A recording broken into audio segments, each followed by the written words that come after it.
situation where I had to follow three brothers, two of which were basically geniuses, and Chuck and David. And so every year I start school. I start school, and inevitably after a couple weeks of school, my teacher would pull me aside and she would say, "Are you sure you're Chuck and David's brother?" And I'd roll my eyes and wait for it to happen again with another teacher. Fast forward to now, even though I was clearly the best athlete in the family and a lot more going for me, the first person to attend William Carey College and told Larry everything he knew about coaching. Now when I meet people when I come home, they'll say, "I didn't know Steve and Larry had another brother." So I guess that's why they let me speak.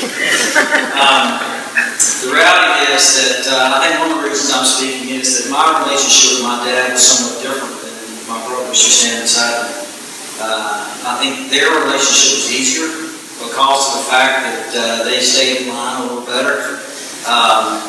And I think some of it had to do with the fact that when Chuck and Steve and David were just getting into the age of needing dad's participation in things, he was more healthy and he could do that. And with me, that kind of ended. You say, what about Larry? Well, Larry was the baby of the family, so it was his world. We just kind of lived in it. And I think academically, too, it was a struggle because I clearly, in the classroom, I told somebody I graduated baseball. My dad didn't like it. So it was always a challenge. But the reality is, because of this challenge, we had intense moments, especially as I got to college. We had some times that were very, let's just say, heated. And I was a little bullheaded and stubborn. We'd go at it real hard. I'd leave angry, and he would leave angry. And there were just situations where he wanted to give me input, and I just wanted to push back. But we were both committed to making this a relationship that would end well. And so sometimes when you do that, when you have that intensity, and you can make it through it, it creates a very unique relationship. And I think that's what we were able to do. And what I'd like to do is just share with you three things quickly that he showed me during those times that impacted me for the rest of my life. And I think my brothers would say the exact same things that I would say. The first one is that he always kept it simple.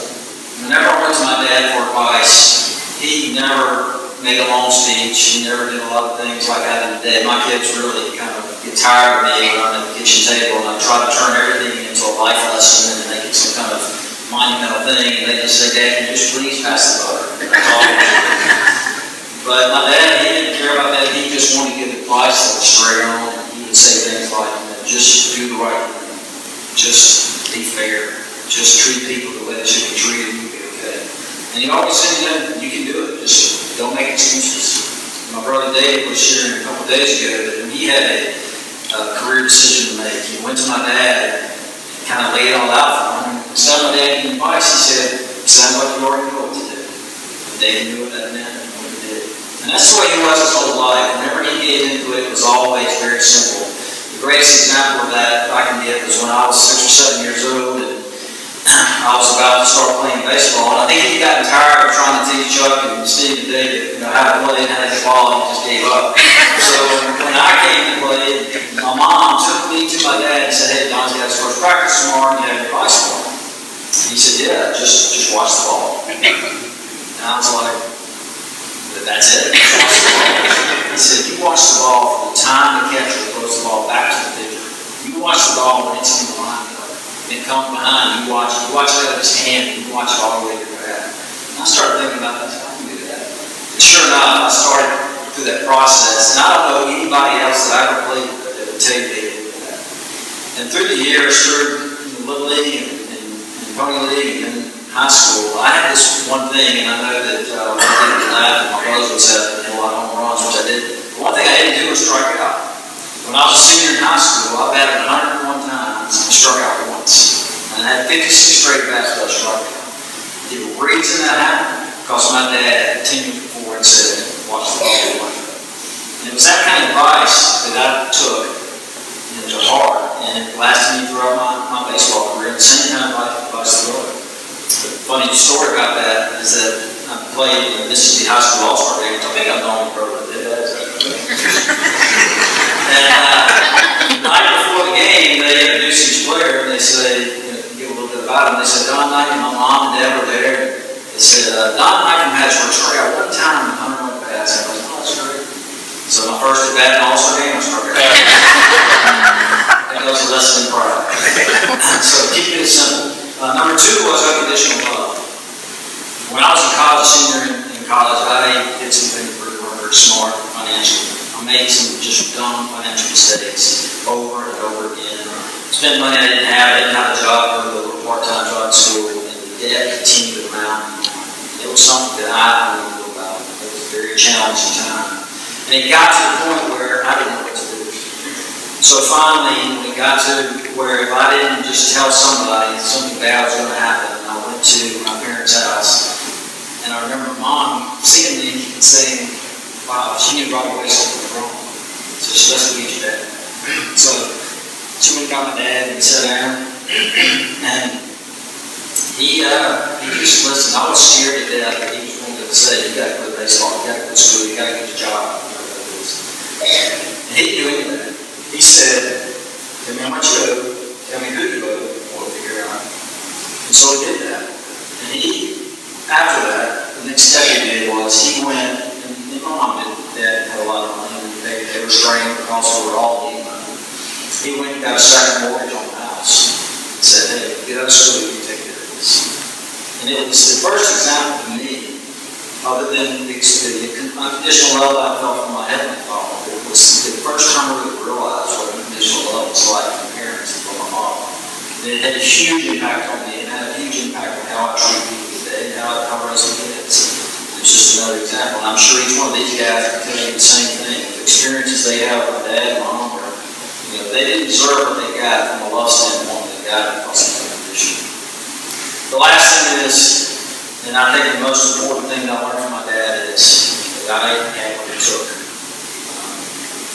I believe that every boy wants him to father to hear, you have what it takes. And if you hear that, then you've got a chance to be successful in life. If you don't hear it, then you're going to struggle tremendously.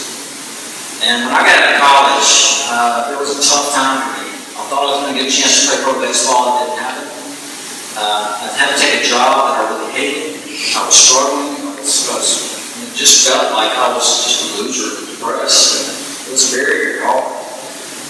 And one day, I was working at my job, and the job went later, and my fiance at the time, David, my wife of 30 years, went to our house, and she happened to have a conversation with my dad. And it wasn't planned, it just kind of happened.